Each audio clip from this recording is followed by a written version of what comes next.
Halo sedulur, di video ini kita lanjut lagi ya film Squid Game part yang kedua nih. Permainan di part kedua ini gak kalah menegangkan loh dari permainan sebelumnya.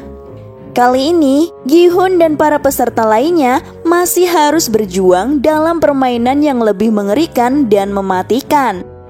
Kira-kira permainan apa ya yang akan mereka mainkan kali ini? Wes rasa nyocot langsung aja ke alur ceritanya.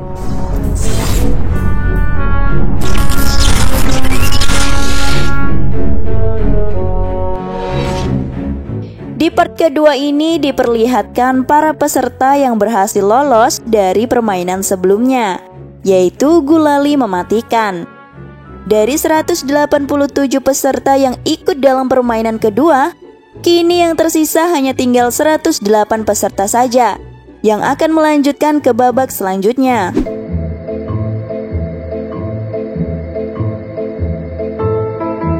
Setelah seharian mereka bermain permainan yang cukup menguras tenaga dan pikiran, para staf pun memberikan sedikit cemilan untuk masing-masing orang. Mereka pun beramai-ramai mengantri untuk mendapatkan cemilan itu. Miryong, Doksu, dan para anak buahnya merasa tidak puas dengan pembagian itu.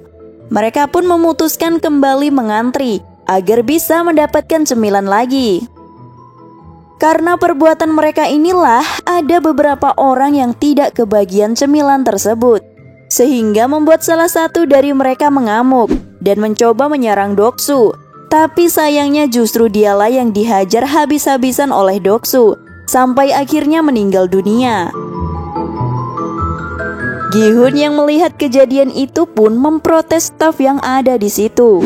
Ia meminta mereka untuk melakukan sesuatu. Namun para staf tidak memperdulikan dan masa bodoh dengan kejadian itu. Justru para staf malah menunjukkan bahwa dengan tereliminasinya seorang peserta, maka uangnya semakin bertambah. Sehingga timbullah niat jahat di benak Doksu. Dia berencana akan membunuh para peserta saat mereka sudah tertidur. Tujuannya agar saingannya berkurang dan uangnya pun semakin bertambah.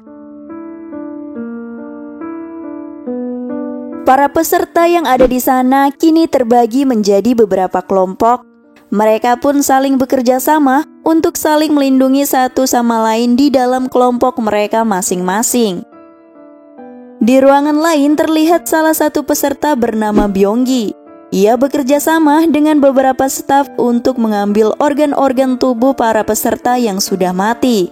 Tentunya organ-organ tersebut untuk diperdagangkan. Dengan imbalan, para staf harus melindungi Byonggi dengan cara memberikan petunjuk sebelum permainannya dimulai. Para staf menyarankan agar Byonggi bergabung dengan kelompok yang kuat. Byonggi akhirnya memilih bergabung dengan Doksu. Malam harinya, para peserta bersiap untuk tidur. Seperti biasa, lampu dimatikan. Tak lama kemudian terdengar jeritan seorang perempuan dan membuat semua orang menjadi panik.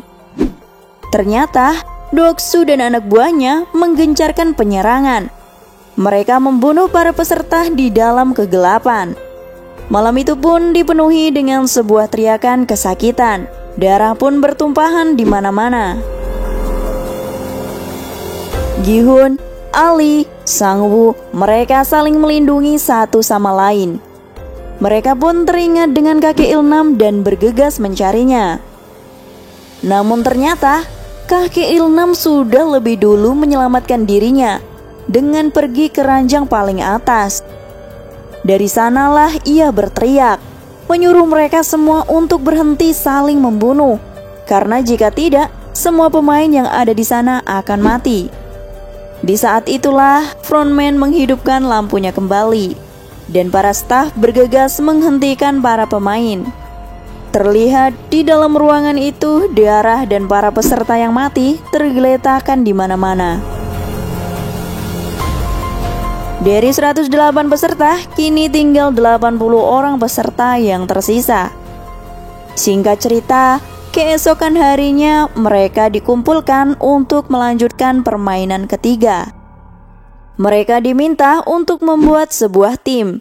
Setiap tim berisikan 10 orang, karena kali ini mereka akan memainkan permainan tarik tambang.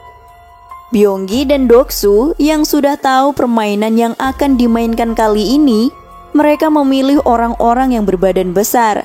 Sedangkan Gi-hun yang tidak tahu apa-apa, ia memilih bergabung dengan teman-teman dekatnya saja, termasuk kakek Ilnam. Setelah semua peserta sudah membentuk sebuah tim, mereka pun langsung dibawa ke arena permainan. Di sana mereka akan melakukan permainan tarik tambang di atas ketinggian. Siapapun yang kalah dalam permainan itu, mereka semua akan jatuh dan mati seketika.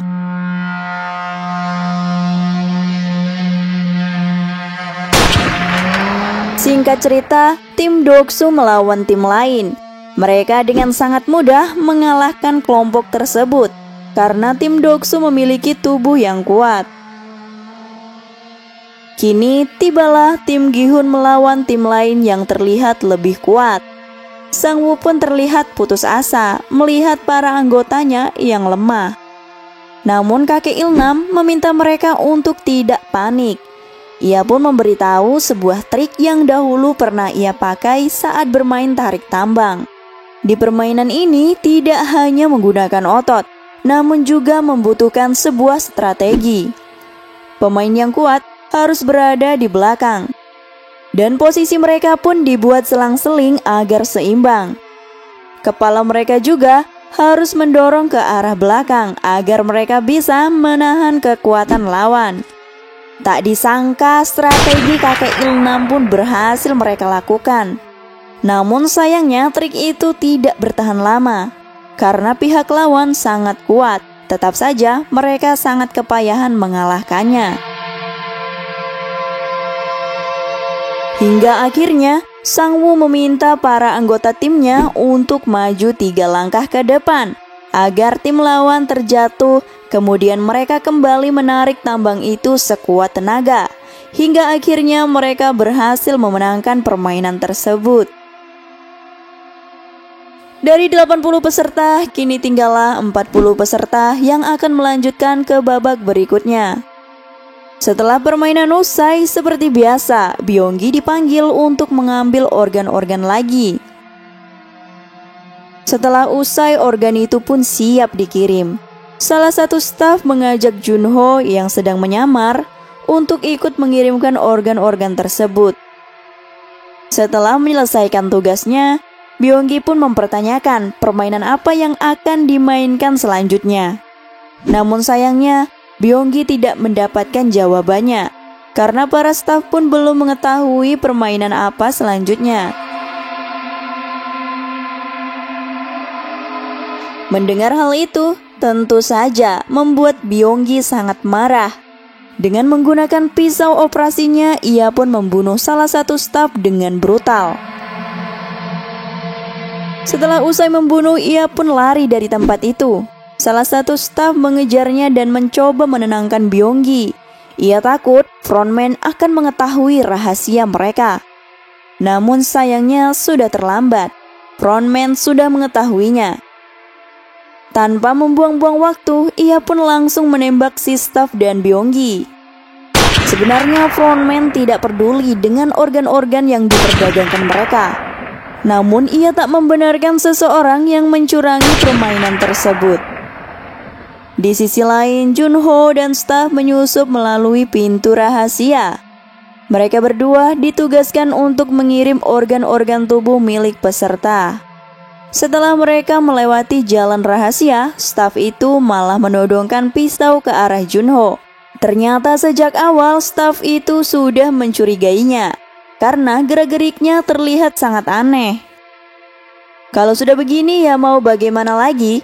Junho pun langsung menodongkan pistolnya, lalu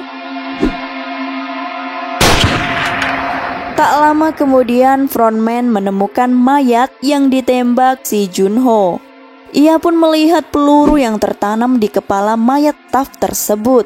Dari peluru itu, ia mengetahui bahwa seorang polisilah pelakunya.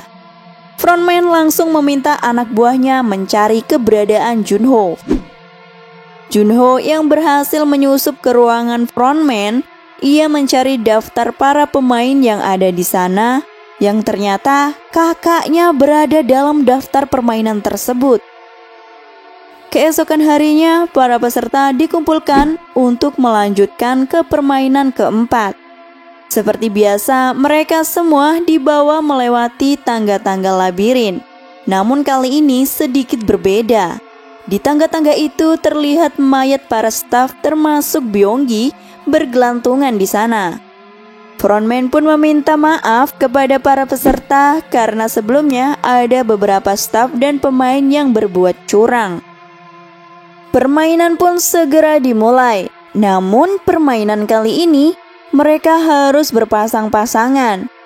Singkat cerita, karena kakek Ilnam adalah kakek-kakek dan dianggap lemah, maka tidak ada yang mau menjadi pasangannya.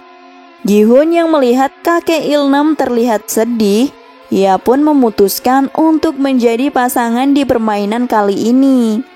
Sang-woo sendiri berpasangan dengan Ali, Se-byok bersama Ji-young, sedangkan wanita bernama Mir-yong tidak mendapatkan pasangan, sehingga ia dibawa staf ke suatu tempat entah di mana. Di arena permainan, masing-masing peserta diberi kantong berisikan 10 kelereng. Peserta yang mendapatkan 20 kelereng dalam waktu 3 menit, mereka dinyatakan lolos. Ini artinya mereka harus bersaing dengan pasangan mereka sendiri. Mereka pun mulai mempertaruhkan kelereng mereka masing-masing. Sedangkan Gi-hun malah kebingungan karena kakek Ilnam tiba-tiba lupa ingatan yang disebabkan penyakitnya. Ia pun tidak mau bermain. Gi-hun yang agak sedikit emosi, ia pun membentak kakek Ilnam. Hingga akhirnya kakek itu mau bermain bersamanya. Di sisi lain, Se-byok dan Ji-young memulai permainannya, yaitu siapa saja yang bisa melemparkan kelerengnya paling dekat dengan tembok, maka ialah pemenangnya. Setelah Se-byok berhasil melemparkan kelerengnya, Ji-young malah sengaja mengalah dan menjatuhkan kelereng miliknya. Menurut Ji-young, Se-byoklah yang pantas untuk hidup. Ternyata sebelum memulai permainan, mereka saling menceritakan keluh kesah mereka masing-masing. Ji-young sengaja mengalah karena ia sudah tak memiliki tujuan hidup lagi. Sedangkan Se-byok masih ada yang harus ia lindungi, yaitu adiknya yang masih kecil. Hal ini membuat Se-byok sangat marah padanya karena ia ingin bermain secara adil. Sebelum ditembak mati, Ji-young memberitahu semua rahasia yang ia miliki dan ia pun tidak lupa mengucapkan banyak terima kasih kepada Se-byok. Sedangkan Ali yang polos, dia dicurangi oleh Sang-woo. Saat Ali sedang lengah, Sang-woo menukar kantong berisi kelereng milik Ali diganti dengan kantong berisi batu. Dan akhirnya Sang-woo menyerahkan seluruh kelereng yang ada di kantong tersebut kepada si staf. Di sisi lain, kelereng milik Gi-hun tersisa 1 buah. Tinggal 1 langkah saja, kakek Ilnam akan memenangkan permainan ini. Ternyata memang benar, detik-detik terakhir Gi-hun salah menebak. Namun tak disangka, tiba-tiba penyakit kakek Ilnam kambuh lagi. Ia lupa dengan tebakan Gi-hun. Hingga akhirnya Gi-hun pun mengganti tebakannya. Ia pun melakukan hal yang sama, hingga akhirnya kelereng kakek Ilnam hanya tersisa 1 kelereng saja. Kakek Ilnam pun memberitahu Gi-hun bahwa dia tahu dalam permainan tadi dirinya telah dicurangi oleh Gi-hun. Ia sengaja melakukan hal itu. Gi-hun pun menjadi sangat merasa bersalah dan menyesal atas perbuatannya. Lalu kakek Ilnam pun meraih tangan si Gi-hun. Ia memberikan 1 kelereng miliknya kepada si Gi-hun. Dan ia mengucapkan terima kasih kepada Gi-hun karena selama di sana, Gi-hun sudah mengajaknya bersenang-senang.